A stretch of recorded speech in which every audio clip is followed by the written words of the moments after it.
आपसे कहना चाहता हूँ कि अगर आपकी सोसाइटी में कोई 4-5 लोग जाते हैं अपनी अपनी गाड़ी से, तो आप प्लीज़ उनके साथ चले जाएं और पेट्रोल वेस्ट ना करें। ऐसे आप turn by turn, day by day अलग अलग गाड़ियों में जाएं और एक गाड़ी से 5 गाड़ी से 5 लोग ना जाएं, तो इससे फ्यूल भी सेव होगा और नेचर एनवायरनमेंट भी सेव होगा, और हमारा फ्यूचर पैदल जाइए। तो ये बहुत देखो बहुत अच्छी बात कही इन्होंने कि पेट्रोल का इस्तेमाल जो है, जो पॉल्यूशन को मतलब हम पॉल्यूटेड ना करें, उसके लिए हम पूल करें। कैसे हो मित्रों आप? आज फिर मैं आपके सामने हूँ अपने प्यारे नन्हे मुन्ने स्टूडेंट के साथ। तो हम आए दिन स्टूडेंट के साथ थोड़ा समय गुजारते हैं शाम के टाइम पे, और इनसे थोड़ी बहुत कुछ ज्ञान की बातें लेते हैं। और जो क्योंकि अभी स्टडी कर रहे हैं, आदि अभी 8th क्लास में है, सुख के पास टाइम नहीं है, वो बिज़ी है। बट यह है कि आदि थोड़ा टाइम दे देता है, वो फ्री रहता है। तो हम आदि से कुछ जानकारी लेंगे, जो मैंने बोला था आपको कि अगली वीडियो में कुछ दिखाएंगे। तो आज हम कुछ ज्ञान की बातें आदि के साथ करेंगे इस वीडियो में। तो बने रहिए मेरे साथ और आपको मिलाते हैं साइंटिस्ट आदि से। ये देखिए मित्रों, आदि जो है आज कुछ अलग ही तरह के गेम में व्यस्त हैं। ये पता नहीं क्या कर रहे हैं, कुछ इनसे पूछते हैं। ये क्या कर रहे हो आप? कार्ड थ्रोइंग टेक्निक सीख रहे हो आप? ये क्या गेम है कोई? तो इसके बेनिफिट्स क्या हैं? एक्यूरेसी। ओके, सही आते हैं। चलो 1 मिनट के लिए बैठो, फिर आप कुछ हम आधी अधूरी बातें आपके साथ करते हैं। तो ये तो आदि जो है अभी कार्ड थ्रोइंग जो है प्रैक्टिस कर रहे थे। तो एक गेम और इसका बेनिफिट इन्होंने बताया कि एक्यूरेसी जो है वो इंक्रीज होती है। तो इसमें भी कहीं ना कहीं कोई बेनिफिट है। अगर आप किसी भी चीज़ को मित्रों पॉजिटिव लेते हो, तो कहीं ना कहीं किसी मायने में उसका कुछ न कुछ आपको बेनिफिट पॉजिटिव सोचते हैं तो पॉजिटिव मिलता है। तो हम यही मान के चलते हैं। अगर आप सही तरीके से फेंकोगे तो आपका जहाँ आँख है वहीं लगेगा। अब जैसे मैं स्ट्रेट देख के यहाँ जा रहे थे मेरे कार्ड्स, तो इसलिए मेरी एक्यूरेसी बिल्कुल अच्छी है, सारे कार्ड्स यहाँ नहीं जाएंगे। मतलब आपका कहने का मतलब है कि जब अगर कोई भी चीज़ हम किसी भी मतलब पॉजिटिव नज़रिए से देख के उसे दिल से करते हैं, तो कहीं ना कहीं कुछ न कुछ मतलब उसका बेनिफिट मिलता है ना। वो आपकी स्किल को मतलब इम्प्रूव करती है, डेवलप करती है, यू नो। तो ओके, तो हम बात करते हैं। कल हमारा एक पॉइंट था कि क्रूड ऑयल, तो उसके बारे में थोड़ी सी जानकारी चाहिए। तो हम चाहते हैं कि चलो भाई वो कैसे बनता है, क्या होता है, उसकी थोड़ी जानकारी, मतलब वो क्या है बेसिकली। जब मतलब बहुत टाइम पहले जब डायनासोर थे, डायनासोर के बाद भी जब कोई डेड रिमेन्स ऑफ प्लांट या फिर मतलब टूटे हुए प्लांट या मरे हुए एनिमल्स जब धरती के अंदर बड़े हो जाते हैं, तो वैक्यूम में उन्हें वो डिकम्पोज नहीं हो पाते, तो नेचर में वापस मिनरल्स जा नहीं पाते। तो जब ऐसा होता है तो जो प्रेशर होता है अर्थ का, वो उससे हीट होती है। हीट होता है dead remains of plants and animals, तो वो बहुत से कोल बन जाते हैं, बहुत से पेट्रोलियम हो जाते हैं। पेट्रोलियम वहाँ होता है या वैक्यूम होता है, क्योंकि फिर वो सीएनजी भी पैदा करता है पेट्रोलियम।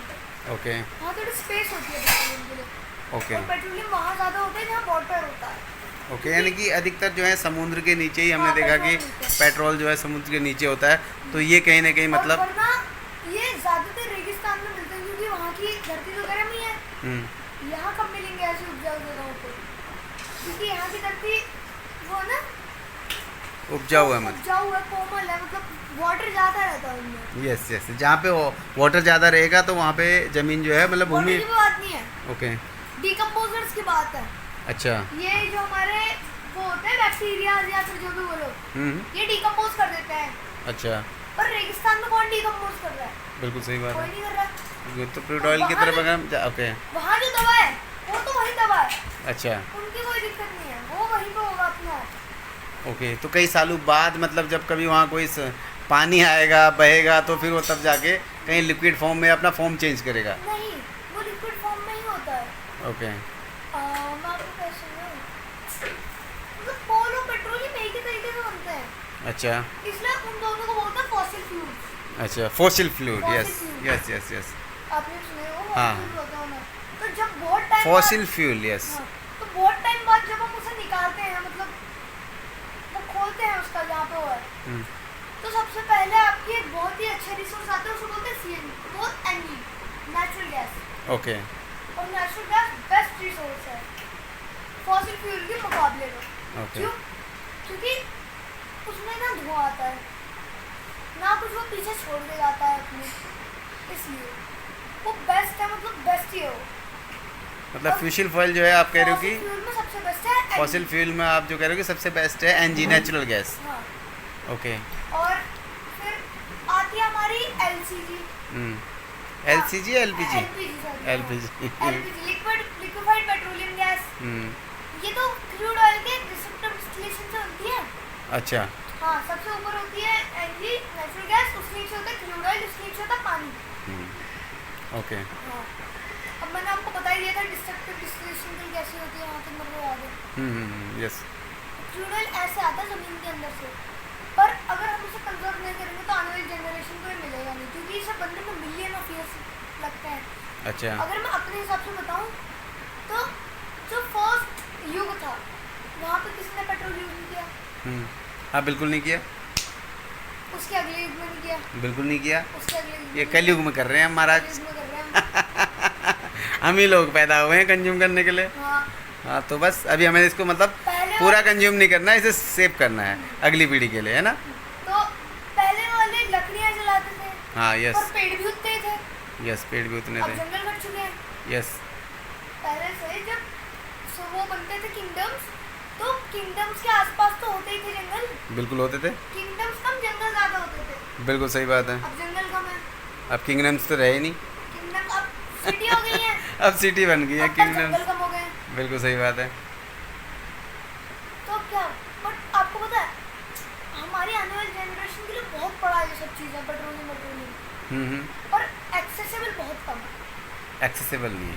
ओके क्योंकि देखो अभी हम कितना ही लगता है आपको, कितना ही गहरा हो सकता है समुद्र? समुद्री गहराई बहुत ज़्यादा है। वैसे तो हमें बचपन में बताते थे कि भाई 22 बांस के बराबर है गहरा, कहते थे। अब वो पता नहीं 22 बांस कितना होता था ये तो अपने को पता नहीं है। 22 bamboos. Yes, but I don't know what is the length of one bamboo. वो किसी को नहीं पता। तो वो बहुत नीचे है, और हो सकता हो ना हो, क्योंकि उतने नीचे कौन डेड रिमेन्स फेंकता है? यस, तो डेड रिमेन्स कोई फेंकता नहीं एक्चुअली, वो यहाँ से अपने आप फेंकता बोलते हैं, यस वो अपने जो आप बह के जाती है ना सारी हाँ। समुद्र में चली जाती हैं बह के, तो वो कहीं ना कहीं एक स्तर पे उनको बैठने के लिए जो जगह है वो सेफ है, वो समुद्री है बस। चलो आज इतना कोल की जानकारी। अभी जो है आप देखिए ये बिल्कुल रामदेव की तरह, अभी रामदेव जी को मैं वो नहीं कर रहा हूँ, बट रामदेव जी की तरह इनकी भी एक जो है लेफ्ट जो आइज़ है राइट है ये। वो राइट है, तो राइट आइज जो है वो बिल्कुल बंद हो रखी है। तो ये क्यों हो रखी है आपकी, क्या हो गया? एलर्जी हो रही है। एलर्जी हो रखी है? हाँ मुझे भी लग रहा था काफ़ी देर से, मुझे लगा आप ऐसे ही जानबूझ के कर रहे हो, बट आपको एलर्जी हो रखी है। मैं एक्यूरेसी करने के लिए तो ना खोलूंगा ना। ओके, मुझे लगा आप एक्यूरेसी के लिए एक आंख बंद करो। काफ़ी ज़्यादा लोग मतलब निशाना जो है एक आंख बंद करके लगा। वो तो स्कोप में लगता है ये तो मेरे को फेंकना है। यस, चलो मित्रों ठीक है मित्रों, आज के लिए इतना ही काफ़ी है। और आपको कैसी लगी मित्रों जानकारी जो साइंटिस्ट आदि ने दी? अगर अच्छी लगी तो लाइक कीजिए, शेयर कीजिए, सब्सक्राइब कीजिए, ताकि मैं आपको अगली वीडियो में इससे भी और अच्छी रोचक जानकारी दूंगा। बाकी और मिलते हैं आपको अगली वीडियो में, तब तक के लिए thank you, bye bye, good night.